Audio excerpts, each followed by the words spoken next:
Good morning. It is Tuesday, June 23rd, and it is day one of the van build.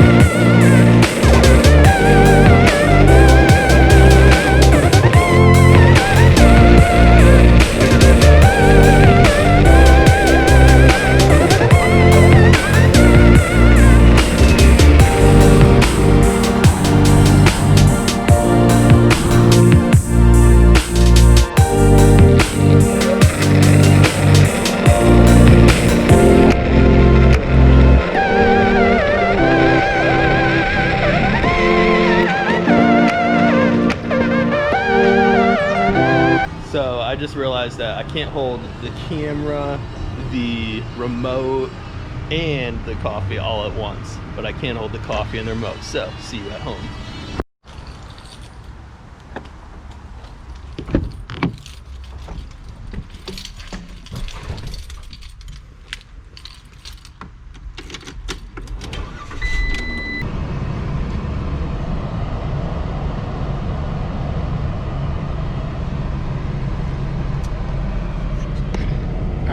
So here's the thing, I've got to take this van and get looked at. So the check engine light is on, and I use my code reader to go ahead and read the codes, and it seems like there's some sort of either low oil level, low oil pressure, could be just an electronic issue. Everything right now is leaning towards an electronic issue. I did go ahead and top off the oil, make sure that we had enough in it, turned it off. Check engine light keeps coming back on, so got to go take that in to get it checked out today before we do any van building stuff. Well, let me show you something. So I got some of these foam boards right here, and so that's going to be the insulation for the most part, and yeah, hopefully we'll be able to get started on some of that today. The kill mat is coming in tomorrow from Amazon, so I'll be able to hopefully cut out the insulation pieces today, so that way they're ready to put up after I can put the kill mat on tomorrow. So one thing that you might not know about these ProMasters, because I certainly didn't know about it, is that not every Dodge dealership can actually work on them. So I went to the closest Dodge dealership, the one right here in town, and they said that because they don't have the right lift to lift it up on, they're not a certified dealership for these ProMaster vans, at least the size that I have. So I have to take it all the way to another city to get it worked on. Which, that's not a deal breaker by any means, but it is still an interesting thing that not a lot of people are talking about. Well, there it is, getting ready to get worked on. Just dropped it off. It was all really quick. Once I got here, they just kind of instantaneously came up to my car, or came up to the van rather, and took care of me, got all my information, got everything all set. I did schedule an appointment ahead of time though, and they've got a bunch of coffee and snacks inside, so that's really cool for a dealership to have. All right, so we got an update. Basically, it's just a sensor. Very thankful for that. But the ProMaster, the way that the engine fits in there, everything is so tight. The quarters are just really hard to work in, and so having them do anything takes a lot of time. And so what that translates into is it costs a lot of money to get these ProMasters fixed.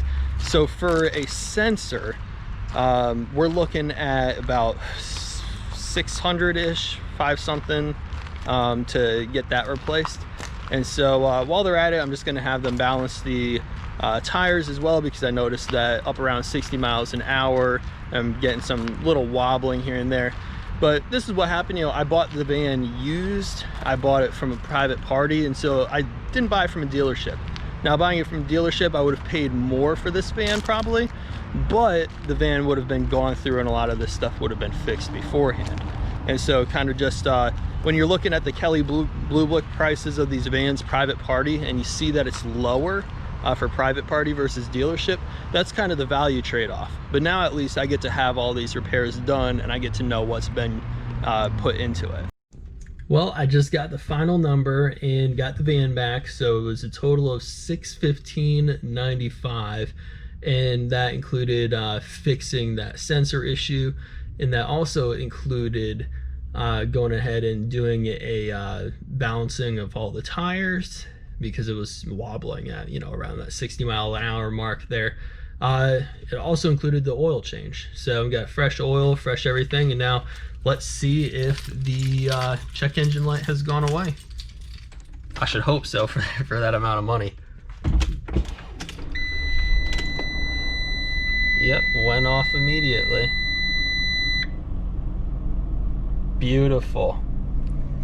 All right, now we can get into some of the more interesting parts of the van build, like the insulation and the floor. But just first and foremost, wanted to make sure that I have a good, reliable van to do all of this in. All right, so I got this tool right here, and this is going to help me cut the insulation boards, which I have right over here.